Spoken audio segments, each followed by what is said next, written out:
OBC आरक्षणाच्या मुद्द्यावरून सारख्या पुढे ढकलल्या जाणाऱ्या स्थानिक स्वराज्य संस्थांच्या निवडणुकांना अखेर मुहूर्त मिळालेला आहे। कारण सुप्रीम कोर्टाने निर्देश दिलेले आहेत की येत्या 4 महिन्यात महाराष्ट्रामध्ये या निवडणुका पार पडल्याच पाहिजेत। जवळपास 20 पेक्षा जास्त महानगरपालिका आणि सर्व जिल्ह्यांमधल्या जिल्हा परिषदा आणि अन्य स्थानिक स्वराज्य संस्था इथे एकाच वेळी या निवडणुका पार पडतील। दुसरीकडे पावसाचं एक महत्त्वाचा मुद्दा असणार आहे, कारण पुढच्या 3 ते 4 महिने पावसाचे असणार आहेत। इतकंच काय, राज्य शासनाला सुद्धा, विशेषतः निवडणूक आयोगाला आणि राज्य शासनाला सुद्धा आणि सगळ्या राजकीय पक्षांना सुद्धा या 4 महिन्यात स्वतःची सगळी तयारी करावी लागणार आहे। रिसोर्सेस असतील, रसद असेल, त्याची तजवीज करावी लागणार आहे। आणि त्याच्याही पलीकडे आताचं राजकीय चित्र काय आहे? आता 2 पक्ष फुटलेले आहेत। राष्ट्रवादी आणि शिवसेनेची 2 शकलं झालेली आहेत। भाजपची ताकद वाढलेली आहे। अशावेळी मुंबईत करिश्मा कुणाचा आणि आवाज कुणाचा? मनसेने टाळी देऊ केलेली उद्धव ठाकरेंना तिथे स्वीकारणार का? मनसे शिवसेना एकत्र येणार का?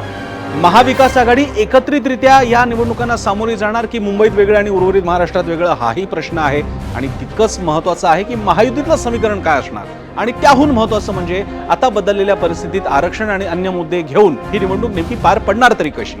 या सगळ्याचा एक अंदाज, एक आढावा घेण्यासाठीची आजची खास चर्चा 0 मध्ये रात्री 7:56 फक्त एबीपी माझा।